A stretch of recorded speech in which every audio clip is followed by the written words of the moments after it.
I'm the #1 heavyweight in the world right now, and I'm scared to fight everybody. What about Jon Jones? I'd be an idiot otherwise. But now that I understand fear and what it does for me, it just fuels me so much in a way that nothing else can. So I'll be prepared to do whatever I need to do. But I just don't like what he's doing because I can't function knowing that I trained for a fight and didn't actually fight somebody. Jon Jones is officially retired. Tom Aspinall is the heavyweight champion of the UFC. Did you see this coming?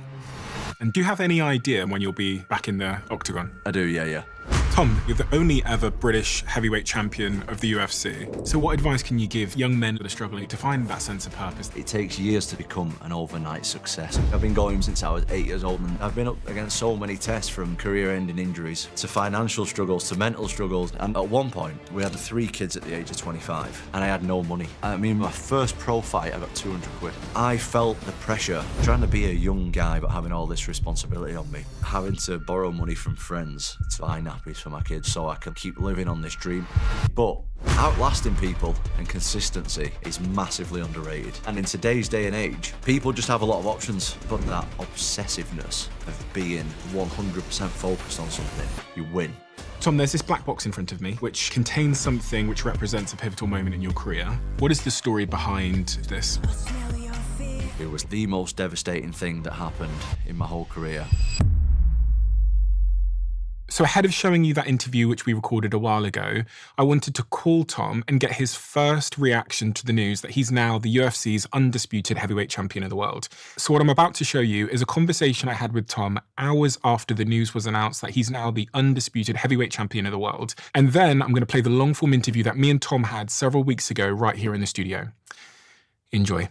Listen, to my regular listeners, I know you don't like it when I ask you to subscribe at the start of these conversations. I don't like saying it, I don't like it being in there, none of us like it. It's frustrating. Do you know what's also frustrating? It's also frustrating when I go into the back end of the YouTube channel and I see that 56% of you that listen frequently to this podcast haven't yet subscribed. And so many of you don't even know that you haven't subscribed, because I see in the comment section, you say to me, you go, I didn't even realize I didn't subscribe. And that actually fuels the show. It's basically like you're making a donation to the show. So that's why I ask all the time, because it enables us to build and build and build and build. And we're going for the long term here. And listen, if this is your first time listening to the Diary of a CEO, you don't have to subscribe. You guys, your first one's free. But if you've watched this show before, you're freeloading now. So all I'd ask you is, if you've seen this show before and you like it, help me, help my team here, hit the subscribe button, and we'll continue to build this show for you. That's my promise. Thank you to all of you guys that do subscribe, it means the world to me. Let's get on with the show. Tom, did you see this coming? Yes, but I just didn't expect it. When it happened, I expected it. So next week I'm going to Vegas. I'm going for they say it's the biggest fight card of the year, a fight card called International Fight Week. And I knew that I had some news coming on International Fight Week. We got wind that Jon Jones is going to retire, and they're going to announce it on International Fight Week. But for some reason, they announced it last night. I don't know what that reason is. It took me by surprise, at least, but they announced it last night. What was your initial honest gut reaction when you found out he was retiring? Where were you? What was your first feeling when you heard that news? Well, I only knew 100% actually last night. It was always like rumors of him retiring. He's putting stuff out on the media saying that he's retiring. Because MMA, especially at an elite level, is there's not many people, like you hear rumors a lot. So I heard rumors from people close to him that he's going to retire and that he's not living like an athlete who's fighting at the top level anymore, and that he's not interested and he's not in the gym and etc. But I knew that there was going to be a decision made by the UFC coming soon, whether he's going to continue. And we got it last night for sure. We finally got it confirmed last night. So I am very happy to get this part of my career behind me in the rearview mirror now. But how did you feel? Because I think from the conversation we had, which we're going to play in a second, it was clear to me that you wanted to have Jon Jones on your record. You wanted to fight him. What I really want is the undisputed title. That's really what I was chasing the whole time. I was never really chasing one guy. Jon Jones was always just a bonus because of the stuff, because of the resume that he's got and because of the name that he has and the status that he holds within the sport. Like, he's so well respected. I think that would have been a great scalp for me to have on my resume. But ultimately, I was chasing the belt. I was chasing being the #1 heavyweight fighter in the world, which I am, and I can say that I am now, especially with Jon not around and he's retired and that's behind us. But ultimately, the thing that I wanted really was the belt. The fact that Jon's left the sport. Obviously, it would have been better for me career-wise to have that name. Financially, it would have been great as well. But the thing that I was ultimately chasing was the heavyweight title. And how do you think about Jon's decision? Do you view it as a strategic dodge, or do you view it as a genuine sort of closing of that chapter in his legacy? I think that he's entitled to do whatever he wants. To be honest, I'm not. He's done way more in the sport than I have, so he should do whatever he feels is right. Speaking as just a fighter here, if it was so public, for me personally, I don't know if my ego could take it, having not done it. But that's honestly, that's his prerogative. I don't hold any ill will against him for it. And I'm happy to move on with my career now that it's over, because you got to remember, I've not fought for nearly a year now because of this. And I've been healthy the whole time. I've been in the gym the whole time. I've been doing exactly what I'm supposed to do as a high level operating athlete at the elite level. So I'm glad that that is behind us now. Do you, in part, I guess, take this as a bit of a compliment that there was such huge public pressure for him to fight you, and actually the route that he chose was to retire instead of fighting you? I mean, that's quite a compliment for someone of Jon Jones' stature. I try not to let my ego take control of me. I could see why people would think that. But to me, it's just like, maybe when I've retired, when I've retired myself, which is not going to happen in the next couple of years at least, I'll think about that kind of stuff. But for right now, it's just like, we've got to focus on another fight. We've got to get me active. We've got to get me back out there and doing what I'm supposed to be doing. Because right now I've been thinking about that whole situation and being held up and frustrated for almost a year. And it's what I love doing. I've been held back for the whole time, and it's not been very fun, to be honest with you. So the ego side of my brain is like, yeah, I've kind of beaten without fighting him. And I did say that. I've said that the whole time, that I'm going to retire him without fighting him. But I don't kind of want to harp on about that, really. I want to kind of just put that behind me and move forward on my own path now. I hear you. And, Jon Jones is an unpredictable individual. So there's still a possibility that retirement wasn't a legit retirement, and that he might get a bit bored and end up, deciding that he wants to come back and fight you. Is that something that you would consider if that were to happen? I'm sure with where he's at, he can jump the queue anytime he wants. So, this time of year down the line, we'll have another 3 or 4 contenders knocking on for a title shot, I'm sure. But anytime someone like him wants to step up and say, listen, I want to fight again, they're going to get an immediate title shot. So I'm never going to count that out. And I'm sure that maybe he's, I'm in a spot in my career where there's not all that much footage out there on me. Maybe he sees something on me in the next few fights and he thinks, you know what, I can beat this guy. I'm going to come back and beat him. So mentally, I'm never counting that out. I think that the fight is always, it could always pop back up and come back around on me. So that's something that I would obviously accept. But as I said before, I think a lot of people get it confused over the last kind of 10 months-ish, is that I was chasing Jon Jones. That was never the case. I was chasing the undisputed heavyweight title. That's it. So if I do get the opportunity to put Jon Jones on my resume, of course I'll accept that with open arms. But if not, I'm content. I'll move forward and I'll create my own legacy without him. And what has changed overnight? Is there, as a UFC fan, is there anything that I'm unaware of that changes when Dana announces you as the undisputed? Does your contract change? Is there anything that changes other than the fact that you've now got a sort of a clear path and you're now the one being chased? You're no longer chasing. Well, I was on because I was an interim because I was a champion in my own right as well. So I was already getting a lot of the perks that come with being a champion. Stuff like pay-per-view points is something that you get when you're a champion. You also get pay-per-view points is where you get a cut of the pay-per-view sales. Okay. So I don't want to go into the details of my contracts, of course, but you'll get, if someone pays $60 for a pay-per-view, you might get $2, you might get $5 per buy, you might get 10 people. Different people have different perks in the contract. So I was already having that because I was a champion in my own right anyway. But yeah, nothing actually really changes. Just the fact that there isn't 2 belts anymore in the division, which is great. There's one face, one name, and one guy in in the division. And to me, that's what separates MMA from other sports, other fight sports at least, is that, for example, in boxing, you can have like 5, 6, 7, 8, even sometimes different organization. You got the WBO, the WBC, the IBO, the IBF, and all these different ones that I don't even know about.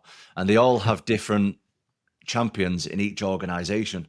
Whereas generally speaking, the number one guy in the world is the UFC champion. And before Jon Jones retired, there was 2 of us in the division, which is a little bit of a strange conundrum that I wasn't comfortable being in. I think that there should be one guy in every division. And now that Jon's gone, obviously we didn't get to fight about it, which I would have liked.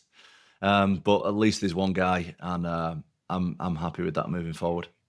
And who's the number one contender now? You're now being chased, right? You were doing a little bit of chasing in terms of trying to get that unified, but who in your mind is the number one contender now for the heavyweight title belt? Oh, I'm more than happy being chased. That's fantastic. I would rather be the hunted as opposed to the hunter, because I've been chased. I don't like chasing fights. I like just being the guy and everyone comes to me. That's fantastic. So I've actually fought a lot of the top 10. One of the guys I've not fought is Cyril Gane, a French guy. That's a fight that I was actually chasing that fight a few times before. He was ducking and diving around himself a little bit, so he is due a little bit of a beating off me. I look forward to that. Couple more guys down the rankings. A Brazilian guy, Jailton Almeida, I've not fought. There's a guy I've already beat called Alexander Volkov, who's doing really well for himself as well. So who knows? You never know in the heavyweight division. There's a couple of up-and-coming guys who I've not mentioned as well. So there's some good fights to be made over the next couple of years for sure. If I were to say myself, it'd be great to see you fight Gane in London or in the UK somewhere as your next fight. Do you have any idea what you're doing next and when you'll be back in the octagon? I do, but I also want to keep my job. So there's not much I can say on it, to be honest. But Will you be fighting this year? I'm going to be fighting hopefully twice this year. That's my plan. Oh, wow. At least I think I've wasted enough time now. So we're looking for a quick. We're looking to get a fight booked quick, and it's looking like it's going to be pretty soon anyway. And then hopefully, if everything goes well in the first one, I'm uninjured, which is, it's easier said than done, getting through a fight with a guy my size and coming out with no injuries. But if I can do that, I would like to fight at the end of the year as well. That'd be perfect. And are you off to training now? You're flying out to Vegas? So I'm assuming you're going to the UFC center out there and starting training? No, so I'm training constantly, regardless if I've got a fight or not. The only thing that changes for me is basically intensity in the sessions. But I'm actually going to Vegas I am the heavyweight champion of the world, so they're going to want me at the big shows.